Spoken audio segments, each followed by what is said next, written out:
Welcome to our Cartne video titled, How Can I Keep Myself Safe from Music-Related Injuries? Our guest today is Angela McHouston. My name is Angela McHouston, and I own a business called Music Strong. And what we do is we specialize in injury prevention for musicians, and we specialize in overcoming overuse injuries for musicians through strength training. Angela, what are the injuries musicians are most susceptible to?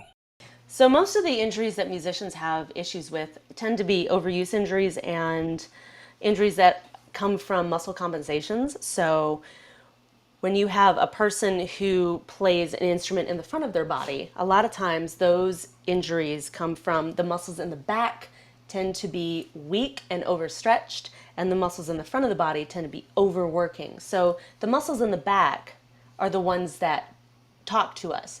They are tight, they are weak, they're the ones that hurt, but we don't need to stretch them. The ones in the front of the body are the ones that are causing the problem. So we get muscle compensations and then overuse strictly from too much volume. Let's break it down a little further. What kinds of injuries do string players often sustain?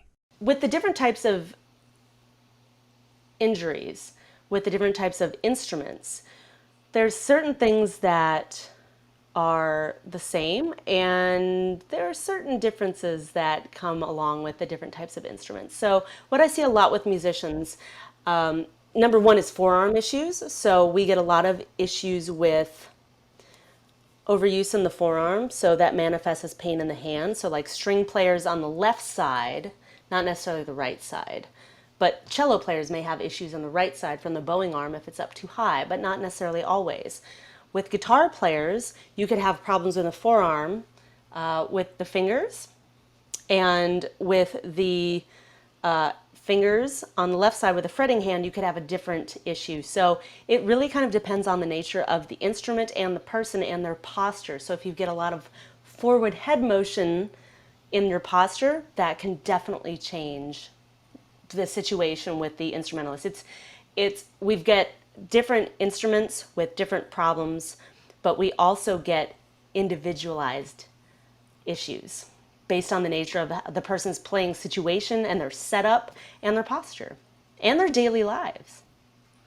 I would imagine moving equipment also causes injuries.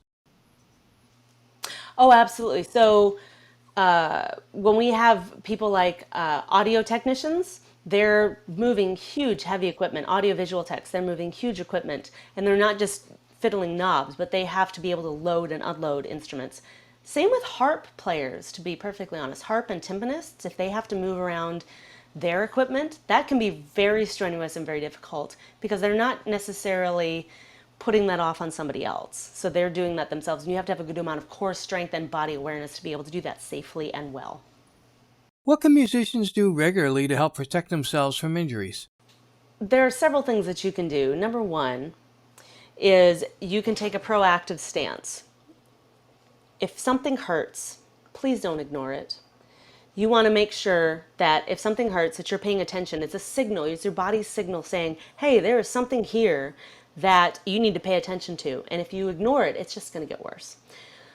Number two is to find a qualified professional to help you with what that is. But you also have to know what is the problem that you're dealing with. And this is what happens with musicians a lot of times, is that we're thinking, oh, just go see a doctor. Well, which doctor? Well, just go see a blah, blah, blah. Well, that doesn't necessarily ring true for every person. You know, different people respond in different ways to different modalities. So if you're not sure which person to see, that kind of creates another problem. So to be proactive at this, number one, you can increase your body awareness. Number two, you can pay attention to the pain that's happening and say, okay, so if I have pain here, what is my posture doing in this moment? Am I holding myself in a certain way? I mean, when was the last time you watched yourself on camera?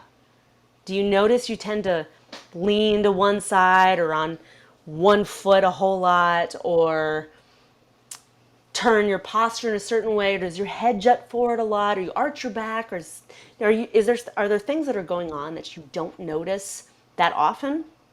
Because that can be a lead into, oh, I've got a muscle imbalance that's going on, or a posture imbalance that's going on, which can help you figure out which person to do. And I've got a whole course on how to find the right person for you, but that's not what we're dealing with today. Obviously, having the wrong person helping you can do more damage than good. Yeah, absolutely. So finding the right qualified medical professional for you, maybe not even medical professional, but wellness professional is really key. So some people respond really well to acupuncture, some people don't. Some people swear by chiropractic and some people don't. So understanding what those modalities are, and I cover all of those in my program Job Security, we go over all the different modalities there are. So do I need a sports medicine professional? Do I need an orthopedist? Do I need a physical therapist? What is rolfing? What is cupping? What is et cetera, et cetera? What does a personal trainer do? All those different things we cover so you know who to see, because you don't want to just go into random person, because then you're wasting your time going from medical professional to medical professional and getting either, well, just quit playing, or if it hurts, don't do it, or you're getting the same kind of answers and they're not helpful. Unless you happen to find somebody who really listens to you, which unfortunately tends to be a diamond in the rough. And that's exactly why you specialize in what you do.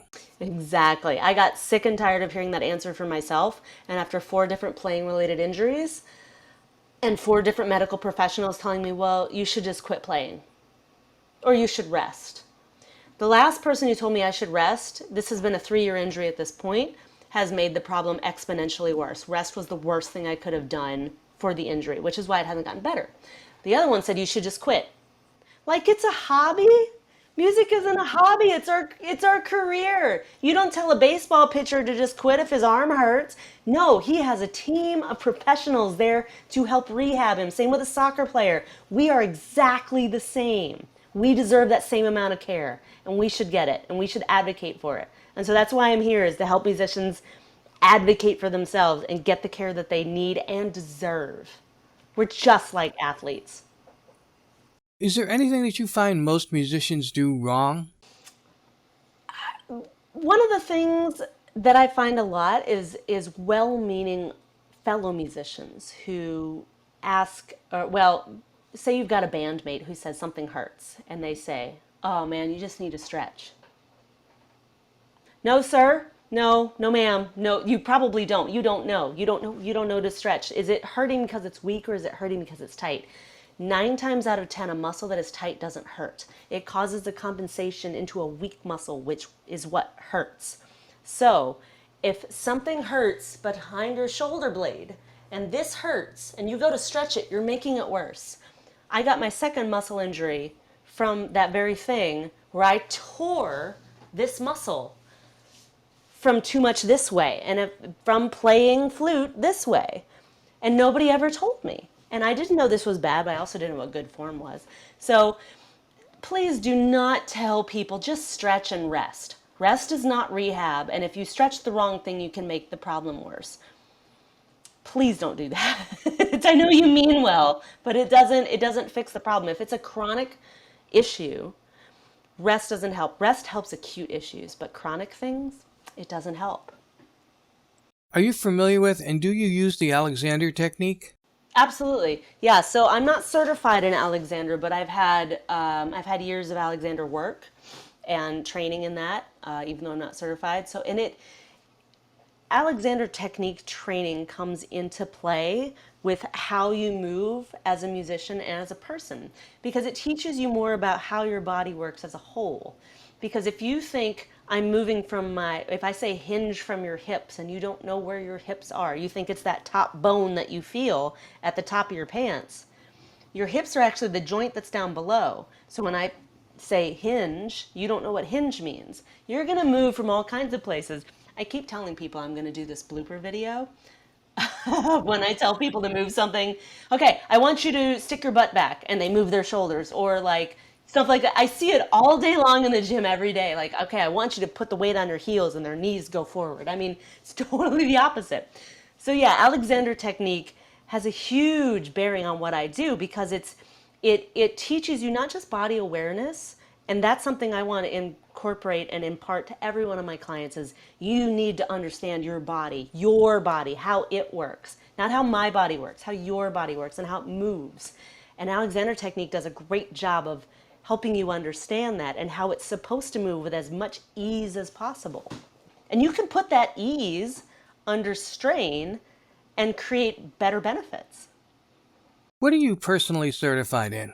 Certainly. So I have my master's in music performance from Florida State University in flute performance, but then fitness-wise, I have my certified personal training certificate from the National Academy of Sports Medicine, and then I also have my corrective exercise specialization, senior fitness specialization, and I also have a cancer exercise specialization as well. And I'm working on my neurokinetic therapy that COVID got in the way of that. Lastly, tell us about your podcast. It's so incredibly informative and helpful.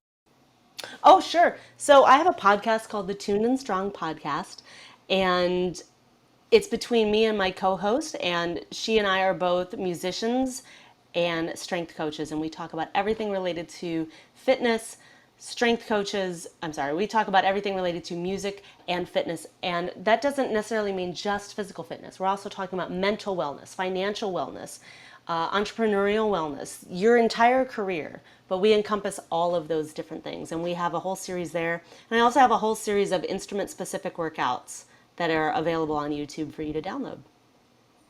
This concludes our video titled, How Can I Keep Myself Safe from Music-Related Injuries? We want to thank our guest, Angela McHouston, for sharing her incredible expertise and experience with us.